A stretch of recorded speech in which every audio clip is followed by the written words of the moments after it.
ಪ್ರಧಾನಿ ನರೇಂದ್ರ ಮೋದಿ ನಾಳೆ ನಾಡಿದ್ದು ಕನ್ಯಾಕುಮಾರಿಯಲ್ಲಿ ಧ್ಯಾನ ಮಾಡ್ತಾರೆ. ಆದರೆ ಇದಕ್ಕೂ ಮುನ್ನ ಅಂದರೆ 2019ರಲ್ಲಿ ಕೇದಾರನಾಥದಲ್ಲಿ ಅವರು ದೊಡ್ಡ ಧ್ಯಾನ ಮಾಡಿದರು ಗುಹೆ ಒಳಗಡೆ. 2014ರಲ್ಲಿ ಶಿವಾಜಿಯ ಪ್ರತಾಪ್ಗಢಕ್ಕೆ ಭೇಟಿ ನೀಡಿದರು. ನೋಡಿ, ಇದು ಮುಖ್ಯಮಂತ್ರಿಯಾಗಿ ಫಸ್ಟ್ ಟೈಮ್ ಅವರು ಪ್ರಧಾನಮಂತ್ರಿ ಆದಾಗ ಇವರು ಪ್ರತಾಪ್ಗಢಕ್ಕೆ ಭೇಟಿ ಕೊಟ್ಟಿದ್ದರು. ಪ್ರತಾಪ್ಗಢ ನಿಮಗೆ ಭಾಳ ದೊಡ್ಡ ಒಂದು ಕೋಟೆ ಥರ. ಅಲ್ಲಿಗೆ ಹೋಗಿದ್ದರು. ಶಿವಾಜಿ ಅಂದರೆ ಒಂದು ಹಿಂದೂ ಹೃದಯ ಸಾಮ್ರಾಟ ಅನ್ನುವಂಥ ಮಾತಿದೆಯಲ್ಲ. ವಿಶೇಷವಾಗಿ ಸಂಘ ಪರಿವಾರದ ಹಿನ್ನೆಲೆಯಿಂದ ಬಂದಂಥವ್ರು. ಸಂಘ ಪರಿವಾರ ವಿಶೇಷವಾಗಿ ಶಿವಾಜಿಯವರ ಬಗ್ಗೆ ಒಂದು ದೊಡ್ಡ ಚಕ್ರವರ್ತಿ, ಅಂದರೆ ಹಿಂದವಿ ಸಾಮ್ರಾಜ್ಯವನ್ನು ಕಟ್ಟಿದ ಚಕ್ರವರ್ತಿ ಅಂತೇಳಿ ಮೊಘಲರ ವಿರುದ್ಧ ಹೋರಾಡಿದಂಥವ್ರು ಅಂತೇಳಿ ಒಂದು ವಿಶೇಷ ಸ್ಥಾನಮಾನವನ್ನು ಕೊಡುತ್ತೆ. ಇದಾದ ನಂತರ 2019ರಲ್ಲಿ ಕೇದಾರನಾಥದ ಗುಹೆಯೊಳಗೆ ಇವರು ಈ ಧ್ಯಾನಾಸಕ್ತರಾಗಿದ್ದರು. ಈ ಧ್ಯಾನ ಎಲ್ಲ ಇದೆಯಲ್ಲ, 5 ನಿಮಿಷ ಮಾಡಿ 10 ನಿಮಿಷ ಮಾಡಿ ಮೆಡಿಟೇಷನ್ ಅಂತ ಹೇಳ್ತಾ ಇರ್ತಾರೆ. ಇವರು ಗಂಟೆಗಟ್ಟಲೆ ದಿನಗಟ್ಟಲೆ ಮಾಡ್ತಾರೆ. ಈ ಧ್ಯಾನ ಮತ್ತು ತಪಸ್ಸು ಅಂದರೆ ಒಂದೇ.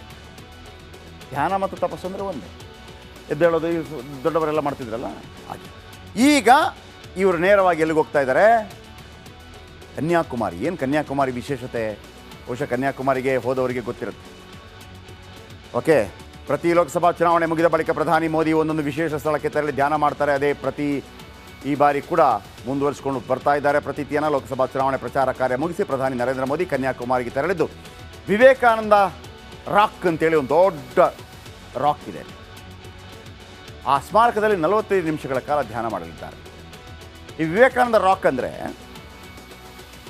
ಪ್ರಧಾನಿಗಳ ಭದ್ರತೆಗೆಂದು 2,000 ಪೊಲೀಸರು ಮತ್ತು ಭದ್ರತಾ ಏಜೆನ್ಸಿಗಳನ್ನು ನಿಯೋಜಿಸಲಾಗಿದೆ. ಪಂಜಾಬ್ನ ಹೋಶಿಯಾರ್ಪುರದಲ್ಲಿ ಚುನಾವಣಾ ಪ್ರಚಾರವನ್ನು ಮುಗಿಸಿದ ಅನಂತರ ಪ್ರಧಾನಿ ಗುರುವಾರ ಮಧ್ಯಾಹ್ನ ತಿರುವನಂತಪುರ ವಿಮಾನ ನಿಲ್ದಾಣವನ್ನು ತಲುಪಲಿದ್ದಾರೆ. ಸಂಜೆ ಕನ್ಯಾಕುಮಾರಿಯಲ್ಲಿ ಇರುವ ರಾಜ್ಯ ಅತಿಥಿಗೃಹ ತಲುಪಿ ದೋಣಿ ಮೂಲಕ ವಿವೇಕಾನಂದ ಕಲ್ಲಿನ ಸ್ಮಾರಕಕ್ಕೆ ತೆರಳಲಿದ್ದಾರೆ. ಶನಿವಾರ ಮಧ್ಯಾಹ್ನದವರೆಗೆ ಅಲ್ಲಿಯೇ ಇರ್ತಾರೆ.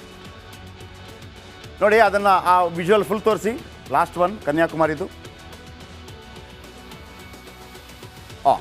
ನೋಡಿ, ಇದು ಕನ್ಯಾಕುಮಾರಿ. ಕನ್ಯಾಕುಮಾರಿ ನಿಮಗೆ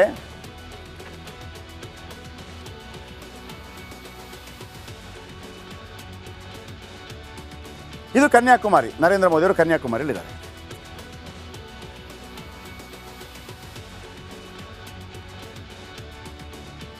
ಕನ್ಯಾಕುಮಾರಿಯಲ್ಲಿ ನೀವು ಕನ್ಯಾಕುಮಾರಿಗೆ ಹೋದರೆ ಹಿಂದೂ ಮಹಾಸಾಗರ ಮುಂದೆ ಬಲಭಾಗದಲ್ಲಿ ಅರಬ್ಬಿ ಸಮುದ್ರ, ಎಡಭಾಗದಲ್ಲಿ ಬಂಗಾಳ ಕೊಲ್ಲಿ. ಬೆಳಗ್ಗೆ ನೀವು ನಿಂತರೆ ಈ ಸೂರ್ಯ ಇಲ್ಲಿಂದ ಉದಯ ಆಗ್ತಾನೆ. ಹಿಂಗೆ ಉದಯ ಆಗಿಬಿಟ್ಟು ಆಯಿತಾ, ಹಿಂಗೆ ನೋಡಿ, ಹಿಂಗೆ ಇಲ್ಲಿಂದ ಉದಯ ಆದರೆ ಹಿಂಗಾಗಿ ಇಲ್ಲಿ ಬಂದು ಅಸ್ತಂಗತ ಆಗ್ತಾನೆ. ಭಾಳ ಅದ್ಭುತವಾದಂಥ ವಿಜುವಲ್ ಸಿಗುತ್ತೆ ನಿಮಗೆ. ಈ ಕನ್ಯಾಕುಮಾರಿಗೆ ಬಂದಾಗ ವಿವೇಕಾನಂದರು ಬಂದಿರ್ತಾರೆ. ಕನ್ಯಾಕುಮಾರಿಗೆ ಬಂದಾಗ ಅಲ್ಲೊಂದು ದೊಡ್ಡ ಕಲ್ಲಿರುತ್ತೆ, ರಾಕ್. ಅದನ್ನು ವಿವೇಕಾನಂದ ರಾಕ್ ಅಂತ ಕರೀತಾರೆ. ಓಕೆ, ಇಂದಿರಾ ಪಾಯಿಂಟ್ ಅಂತಲೂ ಕರೀತಾರೆ ಆ ಭಾಗವನ್ನು. ವಿವೇಕಾನಂದ ರಾಕ್. ಅಲ್ಲಿಗೆ ನರೇಂದ್ರ ಮೋದಿಯವರು ಈಜಾಡ್ತಾ ಹೋಗಿ ಆ ರಾಕ್ ಮೇಲೆ ಕುಳಿತು ಧ್ಯಾನಾಸಕ್ತರಾಗ್ತಾರೆ. ಈಗ ಅಲ್ಲಿ ವಿವೇಕಾನಂದರ ನೆನಪಿಗೆ ಅದ್ಭುತವಾದಂಥ ಒಂದು ಸ್ಮಾರಕವನ್ನು ಕಟ್ಟಲಾಗಿದೆ. ಓಕೆ, ಅಲ್ಲಿ ನೀವು ಹೋದರೆ ಪ್ರಶಾಂತತೆಯಿಂದ ನೀವು ಅಲ್ಲಿ ಧ್ಯಾನದಲ್ಲಿ ಕುತ್ಕೋಬೋದು.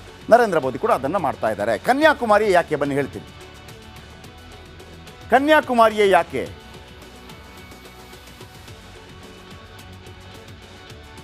ಕನ್ಯಾಕುಮಾರಿ? ನೆಕ್ಸ್ಟ್, ಇದು ಭಾರತದ ತುದಿಯಲ್ಲಿರುವ ಕನ್ಯಾಕುಮಾರಿ ವಿಶೇಷವಾದ ಶಕ್ತಿ ಹೊಂದಿರುವಂಥ ಕ್ಷೇತ್ರ ಅನ್ನುವಂಥ ನಂಬಿಕೆ. ಅಂದರೆ ನಾವು ನೋಡಿ, ಒಂದು ಸಂಗಮ. ಹಿಂದೂ ಸಮುದ್ರಕ್ಕೆ ಮತ್ತು ಸಾಗರಕ್ಕೆ ತುಂಬ ವ್ಯತ್ಯಾಸ ಇದೆ. ಸಾಗರ ಅಂತಂದರೆ ದೊಡ್ಡದು, ಹಿಂದೂ ಮಹಾಸಾಗರ, ಅರಬ್ಬಿ ಸಮುದ್ರ, ಬಂಗಾಳ ಕೊಲ್ಲಿ ಸಮುದ್ರ. ಬರೋಬ್ಬರಿ 3 ಸಮುದ್ರ, 2 ಸಮುದ್ರ ಮತ್ತು 1 ಸಾಗರ ಸಂಗಮವಾಗುವ ಸ್ಥಳ. ಹಿಂದೂ ಮಹಾಸಾಗರ, ಬಂಗಾಳ ಕೊಲ್ಲಿ ಮತ್ತು ಅರಬ್ಬಿ ಸಮುದ್ರ ಸಂಗಮವಾಗುತ್ತೆ. ಇನ್ನು ಪಾರ್ವತಿ ದೇವಿ ಇಲ್ಲೇ ಶಿವನ ಧ್ಯಾನ ಮಾಡಿದರು ಅನ್ನುವಂಥ ನಂಬಿಕೆ ಹಿಂದೂಗಳಲ್ಲಿದೆ. ಇಲ್ಲಿ ಧ್ಯಾನ ಮಾಡಿದರೆ ಅನೇಕ ಫಲ ಲಭಿಸ್ತವೆಯಂತೆ. ಇದು ಸ್ವಾಮಿ ವಿವೇಕಾನಂದರು ತಪಸ್ಸು ಮಾಡಿದಂಥ ಸ್ಥಳ. ತಪಸ್ಸು ಮಾಡಿದ ನಂತರ ವಿವೇಕಾನಂದರ ಶಕ್ತಿ ಹೆಚ್ಚಾಯಿತು. ಅಂದರೆ ಎಲ್ಲರಿಗಿರುವಂಥದ್ದು. ನಮಗೆ ಉದಾಹರಣೆ ಇದೆ ಅದಕ್ಕೆ. ಗೌತಮ ಬುದ್ಧ ಧ್ಯಾನನೇ ಮಾಡಿದ್ದು.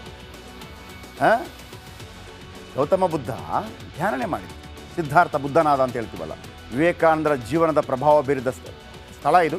ಇದೇ ಸ್ಥಳವನ್ನೇ ಧ್ಯಾನಕ್ಕಾಗಿ ಆಯ್ಕೆ ಮಾಡಿಕೊಂಡರು. ನಮೋ ವಿವೇಕಾನಂದರು ಅಂತ ಹೇಳುವಾಗ ಈ ಹಿಂದೂ ಧರ್ಮದಲ್ಲಿರುವಂತಹ, ಆಮೇಲೆ ಹಿಂದೂ ಧರ್ಮಕ್ಕೆ ಆಚರಣೆ ಮುಖಾಂತರ ಸೇರಿಕೊಂಡಿರುವಂಥ ಎಲ್ಲ ಕಸಗಳನ್ನು ಕೂಡ ಕ್ಲೀನ್ ಮಾಡಿದಂಥವ್ರು ವಿವೇಕಾನಂದರು. ವಿವೇಕಾನಂದರಿಗಿಂತ ದೊಡ್ಡ ಒಬ್ಬ ಹಿಂದೂ ಧರ್ಮದ ಪ್ರವಾದಿ ಸಿಗೋದಕ್ಕೆ ಸಾಧ್ಯ ಇಲ್ಲ. ಯಾಕಂದರೆ ಏನು ಶತಮಾನಗಳ ಕಾಲ ಹಿಂದೂ ಧರ್ಮಕ್ಕೆ ಬಂದು ಸೇರಿದಂಥ ಎಲ್ಲ ಕಸಕಡ್ಡಿಗಳೆಲ್ಲ ಬಂದು ಸೇರತ್ತಲ್ಲ ಅದನ್ನೆಲ್ಲ ಕ್ಲೀನ್ ಮಾಡಿಕೊಟ್ಟಂಥವ್ರು ವಿವೇಕಾನಂದ. ಹಾಗಾಗಿ ವಿವೇಕಾನಂದ ಹೇಳುವಾಗ ಒಂದು ಜಾಗೃತ ಮನಸ್ಸುಂಟಾಗುತ್ತೆ, ಯುವ ಮನಸ್ಸುಂಟಾಗುತ್ತೆ. ಅವರು ಯಾರನ್ನೂ ಬಿಡಲಿಲ್ಲ. ದೇಶದ ಅತಿ ದೊಡ್ಡ ನೆಟ್ವರ್ಕ್ ನಿಂದ ಮೆಗಾ ಕವರೇಜ್. ದೇಶದ ಮತದಾರನ ಆದೇಶ ಎನ್ಡಿಎಗ ಇಂಡಿ ಒಕ್ಕೂಟಕ್ಕ. ಲೋಕ ಅಖಾಡದಲ್ಲಿ ಗೆಲ್ಲೋದ್ಯಾರು ಸೋಲೋದ್ಯಾರು. ಕರುನಾಡಿನ 28 ಕ್ಷೇತ್ರಗಳ ನಿಖರ ಫಲಿತಾಂಶ.